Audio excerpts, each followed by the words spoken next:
Hello everyone, welcome to my Disha academy. मैं आपकी educator Rashmi आज वीडियो लाई हूँ historical act of India during British rule. ये पार्ट 2 है और एक रेगुलर सीरीज चल रही है क्योंकि बहुत ही अच्छी वैकेंसी आई है एसएससी और यूपीएससी में, तो ये आपको बहुत हेल्प करेगा। हिस्टोरिकल एक्ट ऑफ इंडिया से सभी एग्जाम में क्वेश्चन आते हैं क्योंकि एक्ट ड्यूरिंग ब्रिटिश रूल काफ़ी कन्फ्यूज़न रहता है। तो चलिए देखते हैं कौन कौन से एक्ट कब आए, क्यों आए, डिटेल में जानते हैं। चलिए वीडियो स्टार्ट करते हैं। वीडियो एमसीक्यू के फॉर्म में होगा, यानी क्वेश्चंस होंगे फिर आंसर एनालाइज करेंगे, ठीक है। Which government of India act और charter act generated the post of governor general of India.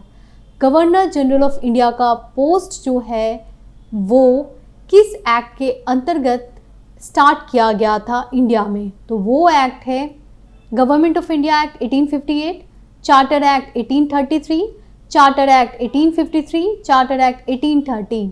तो इसका आंसर क्या है? जी हाँ, answer B, charter act of 1833 के अंतर्गत इंडिया में गवर्नर जनरल ऑफ इंडिया का पोस्ट स्टार्ट किया गया। गवर्नर जनरल ऑफ इंडिया का पोस्ट स्टार्ट किया गया और पहले गवर्नर जनरल कौन है इंडिया के? तो फर्स्ट गवर्नर जनरल है विलियम बेंटिक। तो नाम तो आपको याद रहेगा, विलियम बेंटिक। चलिए आगे बढ़ते हैं। देखिए, गवर्नमेंट ऑफ इंडिया एक्ट 1833 में आया, लेकिन ये लागू कब हुआ? 1834 में, और इसके अंतर्गत गवर्नर जनरल ऑफ इंडिया का पोस्ट क्रिएट हुआ।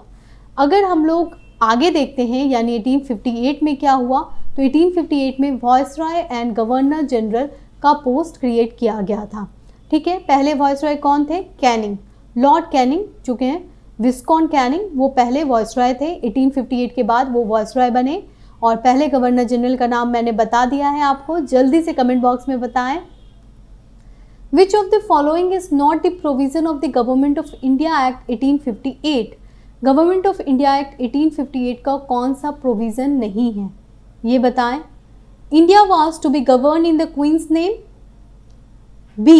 The Queen's Principal Secretary of State received the power and duties of the company's court of director. C. The provision for the creation of Indian civil service under the control of the Secretary of State. D. The British Parliament was empowered to appoint a Governor General and Governor of the Presidency. तो क्या होगा इसका answer? तो इसका answer होगा, सोचें और बताएं। इसका आंसर है the British parliament was empowered to appoint a governor general and governor of the presidency. देखिए, ये जो क्वेश्चन है ये मैंने नहीं बनाया है, ये क्वेश्चन प्रीवियस ईयर्स के क्वेश्चन है जो कि एग्जाम में आ चुके हैं। तो ज़रूर इनको एक बार लगाएं, क्योंकि अगर आप बार बार लगाएंगे तभी वो क्वेश्चन आपके एग्जाम में बन पाएगा, ठीक है। तो ज़रूर इसको ट्राई करें। गवर्नमेंट ऑफ इंडिया एक्ट 1858 में क्या क्या प्रोविजंस थे उनको एक बार देख लेते हैं। तो देखिए, गवर्नमेंट ऑफ इंडिया एक्ट के अंतर्गत क्या हुआ था, ब्रिटिश ईस्ट इंडिया कंपनी ख़त्म हो गई थी इंडिया से, ठीक है। उसका पावर ख़त्म हो गया था और पावर सीधे ब्रिटिश क्राउन के हाथ में चला गया था, यानी कि इंडिया की आवाज़ अब ब्रिटिश पार्लियामेंट में गूंजेगी, ठीक है।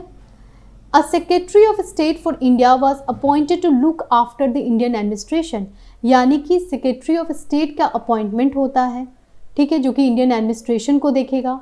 और ब्रिटिश गवर्नमेंट इन इंडिया जो है वो रिप्रेजेंट कौन करेगा? वॉइसरॉय, ठीक है। तो जो वॉइसरॉय के आप नाम सुनते हो, लॉर्ड कैनिंग और लॉर्ड कर्जन, ये सारे वॉइसरॉय हैं जो कि इसी एक्ट के बाद इंडिया में बने। आगे देखते हैं questions. Which of the following pair is not correct. कौन सा पेयर इसमें गलत है? Indian council act 1982 principle of election आया था। इंडियन काउंसिल एक्ट 1909 के अंतर्गत रिस्पॉन्सिबल गवर्नमेंट आया था। गवर्नमेंट ऑफ इंडिया एक्ट 1919 के अंतर्गत प्रोविंशियल ऑटोनॉमी आया था। गवर्नमेंट ऑफ इंडिया एक्ट 1935 के अंतर्गत डायरची इन स्टेट आया था। तो जल्दी से इसका आंसर दे दे। तो देखिए, इसका आंसर क्या है? इसका आंसर है ए, ठीक है। तो ये ध्यान रखें, इसका आंसर क्या है? ए है। ए जो स्टेटमेंट है वो गलत है। प्रिंसिपल ऑफ इलेक्शन जो है वो कब आया था वो देख लेते हैं। 1982 के अंतर्गत नहीं आया था, ठीक है। देखिए, इंडियन काउंसिल एक्ट 1892 में क्या था? इसका प्रोविज़न ये था कि लेजिस्लेचर में सीट इंडियंस का बढ़ाना है, ठीक है। तो इंडियन का सीट बढ़ गया था, लेजिस्लेटिव काउंसिल का भी सीट बढ़ाया गया था। साथ में बजट को इंट्रोड्यूस किया गया था। ठीक है, तो आपसे पूछा जाएगा 1892 एक्ट क्यों इंपॉर्टेंट है, क्योंकि इसी के अंतर्गत बजट इंट्रोड्यूस्ड हुआ था इंडिया में। ठीक है, तो ये ध्यान में रखिएगा, बजट इंट्रोड्यूस हुआ था इंडियन काउंसिल एक्ट 1892 के अंतर्गत। अगर हम लोग बात करते हैं 1909 एक्ट, तो इसके अंतर्गत principle of election first time India में आया था। ठीक है, तो क्वेश्चन आएगा आपसे कि प्रिंसिपल ऑफ इलेक्शन किस एक्ट के अंतर्गत आया था, तो याद रखना है 1909 एक्ट। ठीक है, जिसे मॉर्ले मिंटो रिपोर्ट या रिफॉर्म एक्ट भी कहा जाता है। ठीक है, मॉर्ले मिंटो रिफॉर्म एक्ट 1909 के अंतर्गत इलेक्शन इंडिया में इंट्रोड्यूस हुआ था और इंडियन पार्टिसिपेशन भी बढ़े थे। आगे बढ़ते हैं। Indian statutory commission can be traced to the, India में स्टैच्यूटरी कमीशन किस एक्ट के अंतर्गत बनाया गया था, किस कमीशन के अंतर्गत इंडिया में पहली बार इंडियन स्टैच्यूटरी कमीशन बनाया गया था।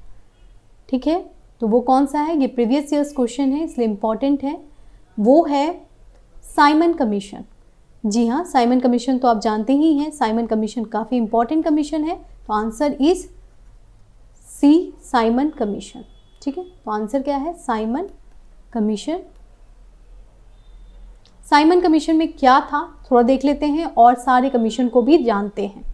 तो देखिए, इंडियन स्टैच्यूटरी कमीशन को साइमन कमीशन भी कहा जाता है, जहाँ पे 7 मेंबर ऑफ पार्लियामेंट आए थे जॉन साइमन के अंतर्गत, और सारे जो मेंबर थे वो क्या थे, वाइट पर्सन थे, जिसके अगेंस्ट आंदोलन इंडिया में चलाया गया था, go back Simon, Simon go back, जहाँ पे डेथ भी हो गया था लाला लाजपत राय का।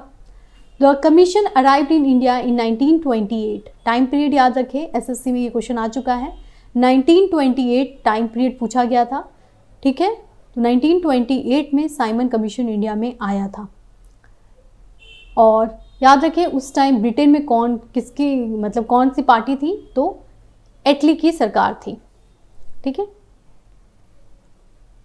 सैडलर कमीशन के बारे में जान लेते हैं। सैडलर कमीशन जो है वो 1917 में आया, जिसके अंतर्गत एक कमीशन अपॉइंट किया गया जो कि कलकत्ता यूनिवर्सिटी पे रिसर्च कर रही थी, यूनिवर्सिटी एजुकेशन को प्रमोट करने के लिए ये कमिटी आई थी। तो क्वेश्चन डायरेक्ट आता है, Sadler commission is related to education. ठीक है, सैडलर कमीशन किससे रिलेटेड है, यूनिवर्सिटी एजुकेशन प्रमोशन से रिलेटेड है, ये याद रखिएगा। हंटर कमीशन किससे रिलेटेड है, हंटर कमीशन 1882 में आया था, और हंटर कमीशन एक्चुअली रिलेटेड किससे है ये देखिए, तो ये भी एजुकेशन से ही रिलेटेड है। ठीक है, तो ध्यान रखिए, लॉर्ड रिपन के टाइम में आया था हंटर कमीशन 1882 में, जो कि एजुकेशन प्रमोशन से रिलेटेड है। सैडलर कमीशन भी एजुकेशन से रिलेटेड है।